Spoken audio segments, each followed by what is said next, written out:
Well, howdy doody, and welcome back to my venture across the United States, where I visit each state and cover some of the urban legends and local mythology present in the area. We're passing through the United States in alphabetical order as we go along this journey, so make sure you go ahead and check if your state's already been covered, and if not, subscribe and turn on those alerts so that you don't miss it when we do. Today, we're visiting Nebraska, the Cornhusker State. Now, I have some ties to Nebraska in the form of my grandma, who swears to God that on her little farm in Wayne, Nebraska, she once saw a coyote walk on two legs through her backyard. Crazy stuff. But no matter, beyond this, Nebraska isn't just a big corn-soybean rotation. Nope, there's also cities and bodies of water and rich historical landscapes that foster some of the creepiest critters you'll find this side of the Mississippi. So with this in mind, come with me today, and let's see what kind of folklore we find in Nebraska.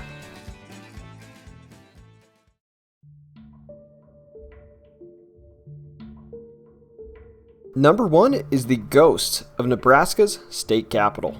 Built between 1922 and 1932, the Nebraska State Capitol building in Lincoln is a beautiful building with an opulent, tall tower and artistic interior that may just have some visitors lingering from its early days still wandering the halls.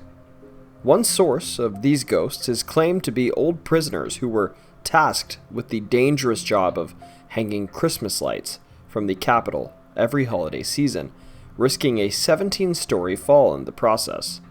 These prisoners had their parole shortened in exchange, but not all of the prisoners were lucky enough to enjoy this shortened sentence. In 1968, it's said that one inmate volunteered and suffered a heart attack and fell from the top of the building, and to this day, folks still claim they can hear screaming where the prisoner began his fall. There's also a beautiful spiral staircase in the building that climbs from the bottom to the top. It's got a gap in the middle that, if you look through, allows you to see all the way to the floor far below. Legend has it that, in the past, a man took a glimpse down through this gap and was so perturbed by the sight of the far distance from him to the ground that he got dizzy and rolled all the way down the flight of stairs, while some legends say that he fell right through the crack through the middle of the staircase down to the floor. Finally, they say that if you're in the law library, studying, reading historical documents, or otherwise relaxing, that someone or something might be looking over your shoulder.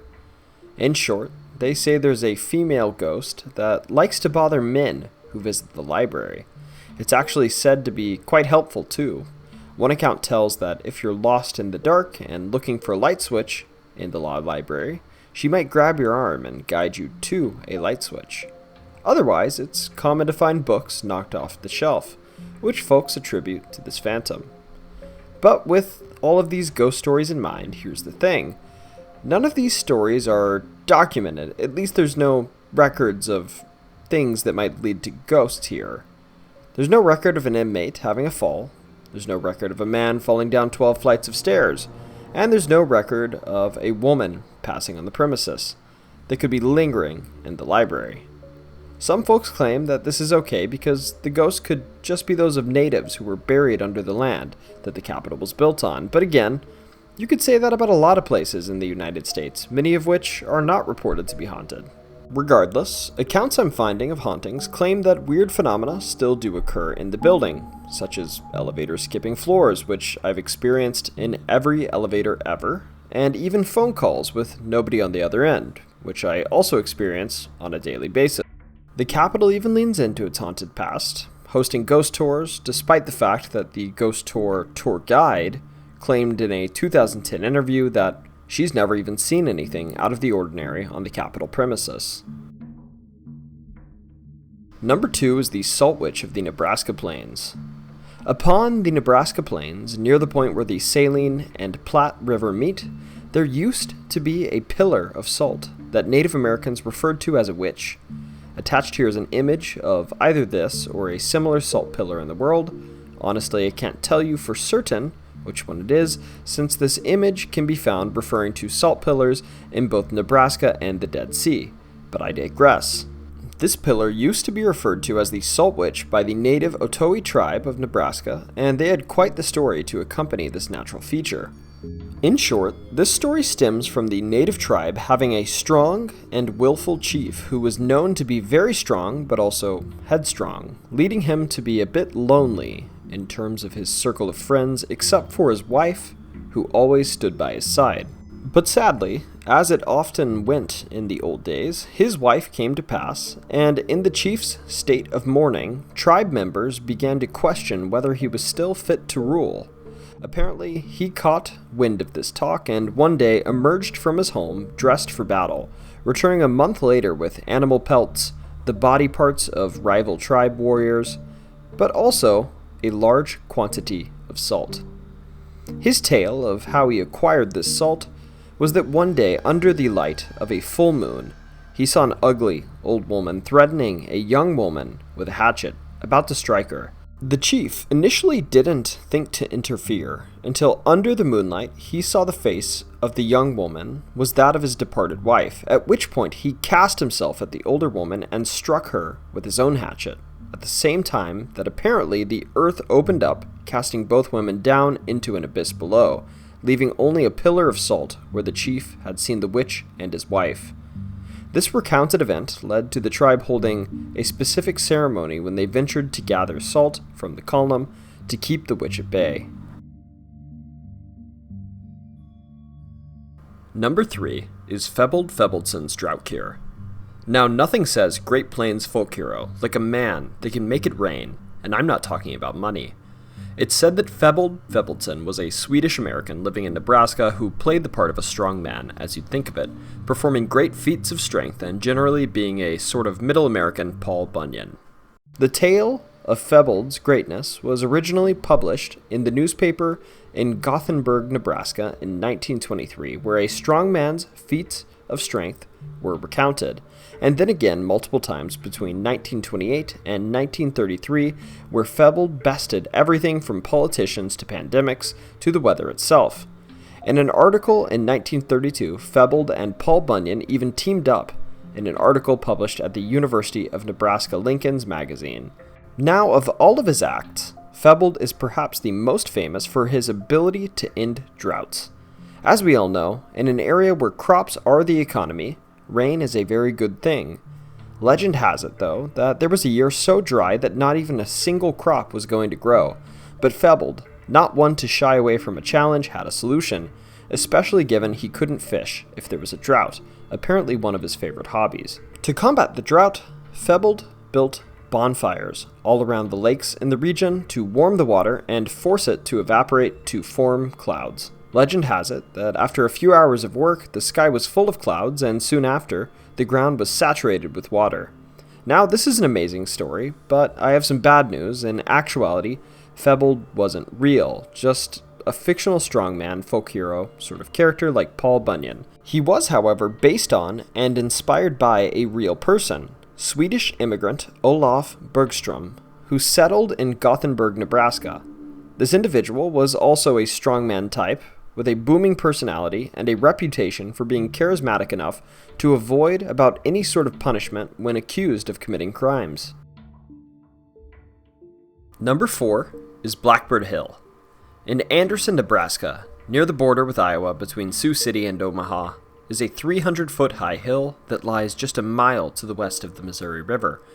This hill, in addition to bearing an urban legend, is filled with history, as Lewis and Clark even placed their feet on this hill at one point, as they visited the grave of the Omaha chief Blackbird, for which this hill bears its name.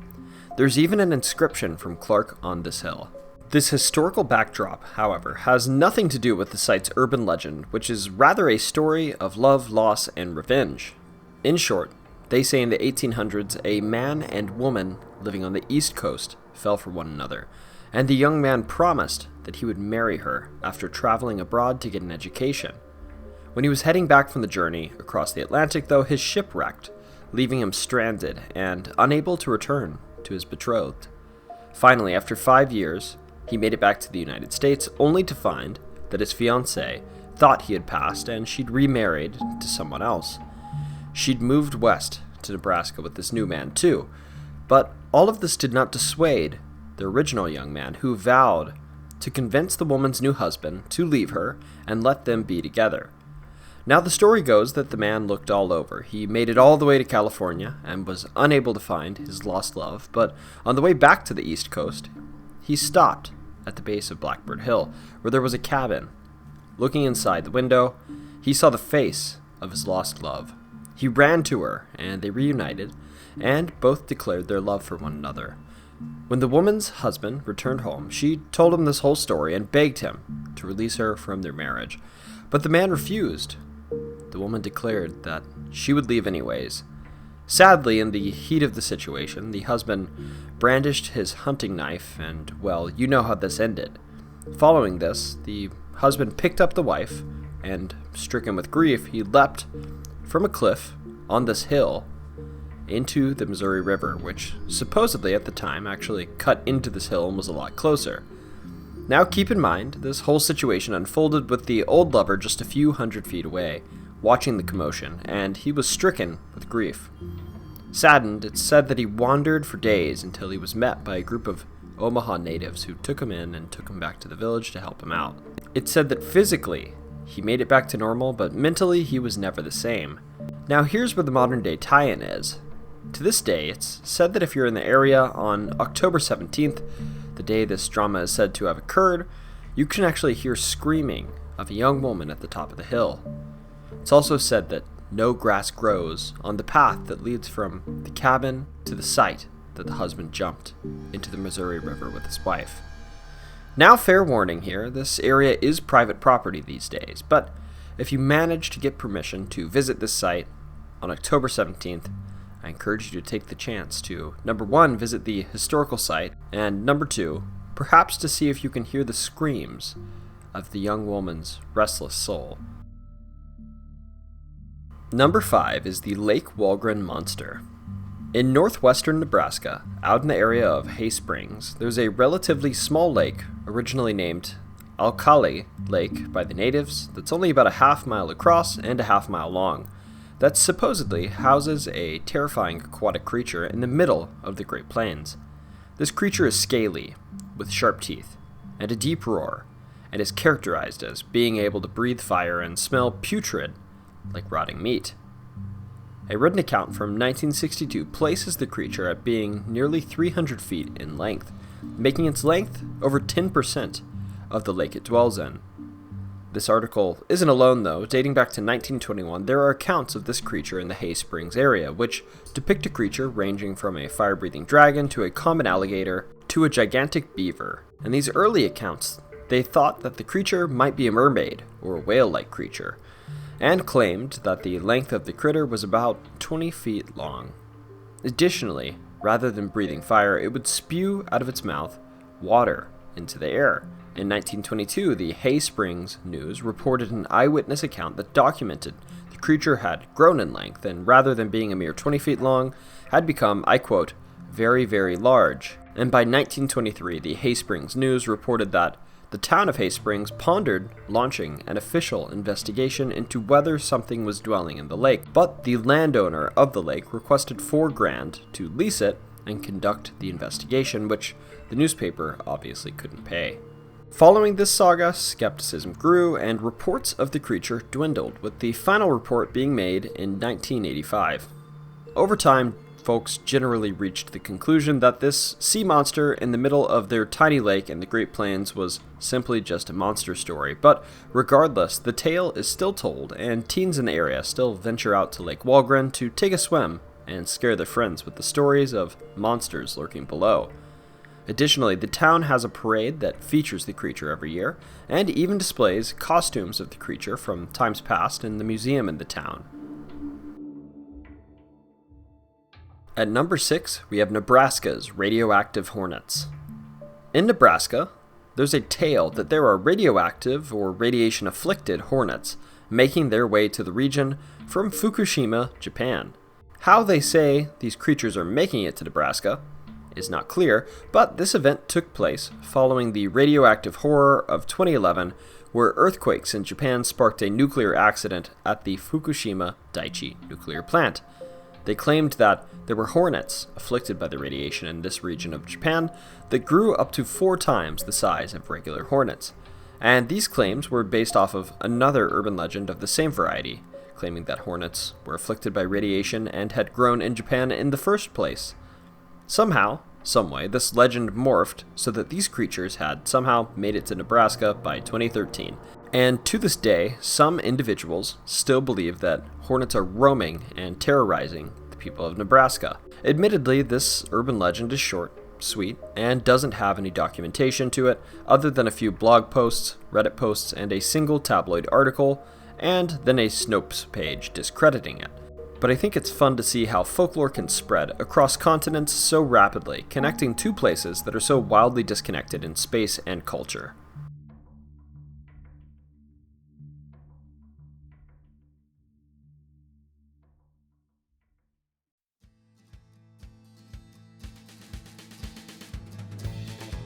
Thank you all for joining me today on this walk across the Great Plains. Frankly, I never thought there'd be sea monsters 1,000 miles from the ocean, but hey, at this point, nothing should surprise me. Now, as I said in my last video, I'm making these videos for free, but if you'd like to change that, at no cost to you, I'd appreciate it if you liked this video, subscribed to my channel, and turned on notifications, and that way, you won't miss the journey through our next state, Nevada. But remember, most importantly, whether you just saw a witch holding your beloved in the dead of night, or an 8-inch hornet just came out of the ground in front of you, don't you ever forget, it's always story time.